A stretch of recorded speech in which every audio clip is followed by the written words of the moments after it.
ಸಿದ್ದರಾಮಯ್ಯನವರು ಕೇಸರಿ ಶಾಲೆ ಹಾಕೋಲಿಕ್ಕೆ ನಿಷೇಧ ಇವ್ರಿಗೆ ಯಾರು ಅಧಿಕಾರ ಕೊಟ್ಟಾರೆ? ಜೂನ್ದಾಗ ನಮ್ಮ ಶಾಲೆಗಳು ಪ್ರಾರಂಭ ಆಗ್ತಾವು. ನಾವು ಬಿಜಾಪುರನಿಂದಲೇ ನಮ್ಮ ಮಕ್ಕಳಿಗೆ ಕೇಸರಿ ಶಾಲೆ ಹಾಕುವಂತ ವಿತರಣೆ ಕಾರ್ಯಕ್ರಮ ಪ್ರಾರಂಭ ಮಾಡ್ತೀವಿ. ಕೇಸರಿ ಶಾಲೆ ಹಾಕೊಂಡು ನಮ್ಮ ಮಕ್ಕಳಿಗೆ ಹೋಗ್ಲಿಕ್ಕೆ ಹೇಳ್ತೀನಿ. ಹಣೆ ಮೇಲೆ ಕೇಸರಿ ತಿಲಕ ಇಟ್ಕೋರಿ, ಜೈ ಶ್ರೀರಾಮ್ ಅನ್ರಿ. ಇನ್ ಮ್ಯಾಗ ಅಟೆಂಡೆನ್ಸ್ ತಗೋತಾರ. ಮಲ್ಲನಗೌಡ ಪಾಟೀಲ್ ಎಸ್ ಸರ್ ಅನ್ನೋದಿಲ್ಲ, ಜೈ ಶ್ರೀರಾಮ್ ಅನ್ನೋದು. ಇವತ್ತು ಕರ್ನಾಟಕ ರಾಜಕೀಯದಲ್ಲಿ ಮತ್ತೆ ಶಾಲೆ ಕಾಲೇಜಿನ ಮಕ್ಕಳನ್ನು ಧರ್ಮದ ರಾಜಕೀಯಕ್ಕೆ ಎಳೆಯುವ ಪ್ರಯತ್ನ ನಡೆಯುತ್ತಿದೆ. ಬಸನಗೌಡ ಪಾಟೀಲ್ ಯತ್ನಾಳ್ ಮಾಧ್ಯಮಗಳ ಮುಂದೆ ಮಾತನಾಡುತ್ತಾ ಹೇಳಿದರು, ಹಿಜಾಬ್ ಬಗ್ಗೆ ತೀರ್ಮಾನ ಮಾಡುವ ಅಧಿಕಾರ ಸಿಎಂಗೆ ಯಾರು ಕೊಟ್ಟರು?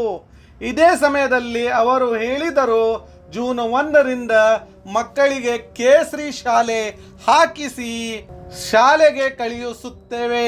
ಅಟೆಂಡೆನ್ಸ್ ಸಮಯದಲ್ಲಿ ಜೈ ಶ್ರೀರಾಮ್ ಹೇಳಿಸುತ್ತೇವೆ. ಯಾರು ತಡೆಯುತ್ತಾರೆ ನೋಡುನು, ನಾವು ಸಿದ್ಧ ಇದ್ದೇವೆ.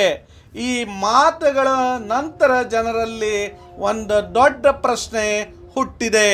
ಕರ್ನಾಟಕ ಕಾನೂನಿನಿಂದ ನಡೆಯುತ್ತಿದೆಯಾ ಅಥವಾ ಬೆದರಿಕೆ ಮಾತಿನಿಂದ ನಡೆಯುತ್ತಿದೆಯಾ?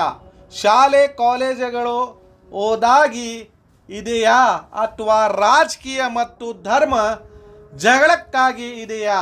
ಯತ್ನಾಳ್ ಅವರು ಕೇಳುತ್ತಾರೆ, ಸಿಎಂಗೆ ಅಧಿಕಾರ ಯಾರು ಕೊಟ್ಟರು? ಇದಕ್ಕೆ ಸರಳ ಉತ್ತರ, ಕರ್ನಾಟಕದ ಜನರು ಅಧಿಕಾರ ಕೊಟ್ಟಿದ್ದಾರೆ. ಕೋಟ್ಯಾಂತರ ಮತದಾರರು ಮತ ಹಾಕಿ ಸರ್ಕಾರ ಆಯ್ಕೆ ಮಾಡಿದ್ದಾರೆ. ಸಂವಿಧಾನ ಆ ಸರ್ಕಾರಕ್ಕೆ ಅಧಿಕಾರ ಕೊಟ್ಟಿದ್ದೆ. ಆದರೆ ಆಶ್ಚರ್ಯದ ವಿಷಯ ಏನಂದರೆ, ಒಬ್ಬ ಜನಪ್ರತಿನಿಧಿ ಬಹಿರಂಗವಾಗಿ ಹೇಳುತ್ತಾರೆ, ಯಾರು ತಡೆಯುತ್ತಾರೆ ನೋಡುನು, ನಾವು ಸಿದ್ಧ ಇದ್ದೇವೆ. ಈ ಮಾತು ಸಮಾಜಕ್ಕೆ ಯಾವ ಸಂದೇಶ ಕೊಡುತ್ತಿದೆ? ಕಾನೂನಿಗೆ ಗೌರವ ಕೊಡಬೇಕಾ ಅಥವಾ ಜನರು ಕಾನೂನಿಗೆ ವಿರೋಧ ನಿಲ್ಲಿಸಬೇಕಾ? ಇಲ್ಲಿ ದೊಡ್ಡ ನಷ್ಟ ಯಾರಿಗೆ ಆಗುತ್ತಿದೆ ಗೊತ್ತಾ? ನಾಯಕರಿಗೆ ಅಲ್ಲ, ನಷ್ಟ ಆಗುವುದು ವಿದ್ಯಾರ್ಥಿಗಳಿಗೆ.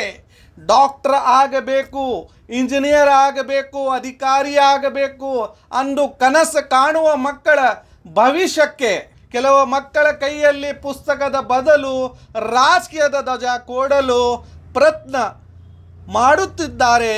ಇವತ್ತು ನಾನು ನನ್ನ ಹಿಂದೂ ಸಹೋದರರಿಗೆ ಮತ್ತು ವಿದ್ಯಾರ್ಥಿಗಳಿಗೆ ಮನವಿ ಮಾಡುತ್ತೇನೆ, ಇಂತಹ ಪ್ರಚೋದನೆ ಮಾತುಗಳಿಗೆ ಒಳಗಾಗಿ ನಿಮ್ಮ ಓದು ಮತ್ತು ಭವಿಷ್ಯ ಹಾಳು ಮಾಡಿಕೊಳ್ಳಬೇಡಿ. ಸರ್ಕಾರ ಆದೇಶ ಪಾಲಿಸುವುದು ಪ್ರತಿಯೊಬ್ಬ ನಾಗರಿಕನ ಕರ್ತವ್ಯ. ನಾಯಕರು ಭಾಷಣ ಮಾಡುತ್ತಾರೆ, ಟಿವಿಗಳಲ್ಲಿ ಬರುತ್ತಾರೆ, ಹೆಡ್ಲೈನ್ ಆಗುತ್ತಾರೆ, ಆಮೇಲೆ ಹೋಗೇ ಬಿಡುತ್ತಾರೆ. ಆದರೆ ನಾಳೆ ಯಾವ ವಿದ್ಯಾರ್ಥಿ ಮೇಲೆ ಕೇಸ್ ಆಯಿತು, ಕಾಲೇಜ್ ಸಸ್ಪೆನ್ಷನ್ಸ್ ಆಯಿತು, ಡಿಗ್ರಿ ನಿಂತು ಹೋಯಿತು, ಆದ್ದರಿಂದ ನೋವು ಅನುಭವಿಸುವುದು ವಿದ್ಯಾರ್ಥಿ ಮತ್ತು ಅವರು ತಂದೆ ತಾಯಿ ಮಾತ್ರ. ನಿಮ್ಮ ಜೀವನ ತುಂಬ ಅಮೂಲ್ಯ. ನಿಮ್ಮ ತಂದೆ ತಾಯಿ ನಿಮ್ಮ ಮೇಲೆ ದೊಡ್ಡ ಕನಸು ಇಟ್ಟುಕೊಂಡಿದ್ದಾರೆ. ಈ ಕನಸುಗಳನ್ನು ಪೂರ್ಣಗೊಳಿಸಿ ದ್ವೇಷದ ರಾಜಕೀಯದ ಭಾಗವಾಗಬೇಡಿ.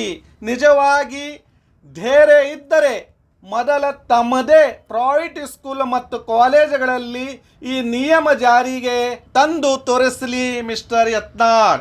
ಈ ತರ ಮಕ್ಕಳನ್ನು ರಾಜಕೀಯಕ್ಕೆ ಬೆಳೆಸೋದು ತುಂಬಾ ಸೌಲಭ್ಯ. ಕರ್ನಾಟಕದ ಜನರು ಈಗ ಎಲ್ಲವನ್ನು ಅರ್ಥ ಮಾಡಿಕೊಂಡಿದ್ದಾರೆ. ಯಾರು ಸಮಾಜವನ್ನು ಒಗ್ಗಡಿಸಲು ಬಯಸುತ್ತಾರೆ ಮತ್ತು ಯಾರು ಮತಕ್ಕಾಗಿ ಸಮಾಜವನ್ನು ವಿಭಜಿಸಲು ಬಯಸುತ್ತಾರೆ ಅಂದು ನಮ್ಮ ಹೋರಾಟ ಯಾವುದ ಧರ್ಮದ ವಿರೋಧ ಅಲ್ಲ, ದ್ವೇಷದ ರಾಜಕೀಯದ ವಿರೋಧ. ಕೊನೆಯಲ್ಲಿ ಒಂದು ಮಾತು, ಮಕ್ಕಳ ಕೈಯಲ್ಲಿ ಪುಸ್ತಕ ಚೆನ್ನಾಗಿ ಕಾಣುತ್ತಿದೆ, ರಾಜಕೀಯದ ಘೋಷಣೆ ಅಲ್ಲ.